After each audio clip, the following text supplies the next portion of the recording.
Hi viewers, ఈరోజు మనము శనగపిండితో మెత్తటి పకోడీ చేయబోతున్నాము. గట్టి పకోడీ కాడికి మెత్తటి పకోడీ చాలా బాగుంటుంది, రాయలసీమ స్పెషల్. ఇందుకు మనము 2 కప్పుల శనగపిండి, 2 పెద్ద సైజు ఉల్లిపాయ తరుగు, అలాగే 3 పచ్చిమిర్చి తరుగు, రుచికి సరిపడా ఉప్పు, కొద్దిగా వంట సోడా, ఇంకొంత వాము, వీటన్నిటినీ వేసుకొని బాగా కలుపుకోవాలి.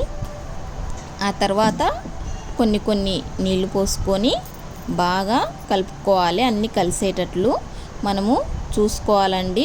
కొద్దిగా నీళ్లు పోసుకొని కలుపుకుంటూ ఎక్కువ లూజ్ కాకుండా పిండి మిశ్రమాన్ని బాగా కలుపుకోవాలి. లేదంటే మరీ లూజ్ కాకుండా చేసుకోవాలి. అలా గట్టిగా ఉండకూడదు, అలా లూజ్గా కూడా ఉండకూడదు. ఇలా వీడియోలో చూపిస్తున్నట్లు చాలా సాఫ్ట్గా ఉండాలి. తర్వాత మనం ఆయిల్ని హీట్ చేసుకొని ఆ ఆయిల్లో మనము కలుపుకున్న మిశ్రమాన్ని పకోడీలాగా వేయించుకోవాలి. మిగతా పిండిని కూడా తీసుకొని ఇలా కొద్దిగా నూనె చిట్లకుండా వేసుకోవాలండి. ఆ తర్వాత ఇవి బాగా దోరగా కాల్చుకున్న తర్వాత ఓ ప్లేట్లోకి తీసుకోవాలి.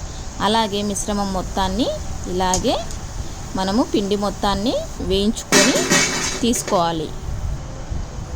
ఇలా తీసుకున్న వాటికి చాలా టేస్టీగా ఉంటుంది.